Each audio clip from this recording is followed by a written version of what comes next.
মানুষ ভালো পথে আনলো সমস্যা, একটা মানুষ ভালো রাস্তায় আনলো এই দেশের মধ্যে আনাগানা হইতেই থাকে। এটা কি ঠিক বলেন?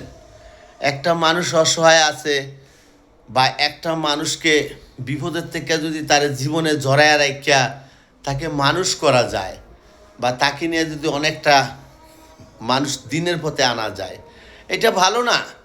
কিন্তু আমাদের দেশের এমন একটা কালচার, যদি কারো প্রতি একটু করুণা করো তাও বিপদ, যদি কারো প্রতি একটু ভালোবাসা দেখাও তাও বিপদ।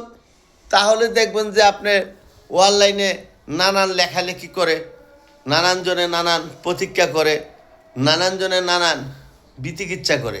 আরে দাদা ভাই, এই যে একটা মানুষ হয়তো পেটের দায় সে চুরি করতে গেছে বা পেটের দায় সে একটা কিছু করতে গেছে, আরে আপনারা ওদিক দিয়ে তাকান কেন?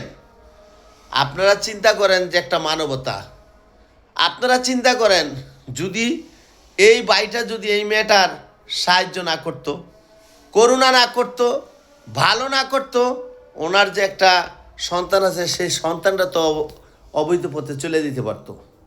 এই জন্য করুণা করাই কি অপরাধ? দাদা ভাই, আমরা একজন মানুষকে নিয়ে এইভাবে সে যদি বিয়ে করে থাকে, তার দোকানে একটা অন্যায় কাজ করছে, তার জীবনটা নিয়ে তার জীবন সাথী বানায় ফেলাইছে, এটা নিয়ে আমরা অনলাইনে এরকম মাতামাতি না করি। আমি মনে করি না করাটাই ভালো। কিন্তু আমাদের দেশের কালচার, যদি একটু কিছু পাইলো রে, যদি কিছু পাইলো এইটারে ফেতরাইতে ফেতরাইতে ফেতরাইতে যে তামাই ফেনা না উঠবো, ফেনা না বাইরেইব, এই তামাই ফেতরাইতে থাকবো। এটা কি ঠিক দাদা ভাই? আপনারা বলেন তো। আমি মনে করি এটা ঠিক না। আপনারা কে কি মনে করেন অবশ্যই কমেন্টে জানাবেন। কিন্তু আমি মনে করি একজন মানবতার কাজ করছে, এই মেয়েটা নষ্ট হয়ে যেতে পারতো, এই মেয়েটা বেলাইনে চলে যেতে পারতো, এই মেয়েটার কারণে 10টা পুরুষ নষ্ট হয়ে যেত।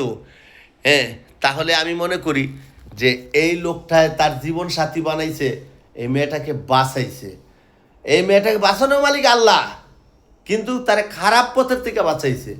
এই মেয়েটা তো একদিন নষ্ট হয়ে যেতে পারতো, একদিন অন্যের পথে চলে যেতে পারতো, অন্যায় পথে চলে যেতে পারতো, কত পুরুষ নষ্ট হয়ে যেতে পারতো, কত মা বোনের ইজ্জত নিয়ে ছিনিমিনি খেলতো। তাহলে আমি মনে করি যে আসলে এই লোকটা যা করছে সম্পূর্ণ ভালো করছে। আপনারা যে চোর মোর কয়া এগুলা অনলাইনে ছড়ায়েন না দাদা ভাই, এগুলা অনলাইনে ছড়ায়েন না। সেও একজন মানুষ, সে একজন আমার মতো আপনার মতো একজন পুরুষ। আপনারা এগুলা নিয়ে অনলাইনে মাতামাতি করেন না, অনলাইনে এগুলা ছড়ায়েন না। অনলাইনে এগুলো ছড়াইতে গেলে নিজের কাছে নিজের দেশের খারাপ হয়। দেখেন, আমি একটা ভিডিও পোস্ট করলাম, এটা শুধু আমার দেশের মানুষ দেখে না, বিভিন্ন দেশের মানুষ দেখে। বিভিন্ন দেশের মানুষ যদি দেখবো তখন গালি দিব যে বাঙালি ভালো না, এরকম একটা গালি দিব। আমার দেশের বদনাম আমি চাই না, আমার দেশের ভালোবাসা হোক, আমার দেশের মানুষ ভালো হোক, আমরা ভালোটা নিয়ে থাকতে চাই। আপনারা আমার ভিডিওটা কতটুকু ভালো লাগছে আমি জানি না, যদিও সত্য কথা বলে থাকি, ভালো লাগে আমার ভিডিওটা আপনারা একটু বেশি বেশি করে শেয়ার করে দিবেন। এটি আপনাদের কাছে আমার দাবি, আমার কোনো দাবি নেই আপনাদের কাছে। তবে ভালো রাস্তাটা দেখাইবেন। একজন মানুষকে ভালো রাস্তা দেখাইলে, ভালো উপদেশ দিলে, ভালো কিছু করলে তাতে কোনো পাপ হবে না রে দাদা। তাতে আপনি এই কালে না পরকালে আপনার জন্য উপকার হবে। সবাই আমরা ভালো থাকি, ভালো রাস্তা দেখি, ভালো দিক দিয়ে আমরা কামনা করি। আল্লাহ হাফেজ। ভিডিওটা শেয়ার করে দিবেন।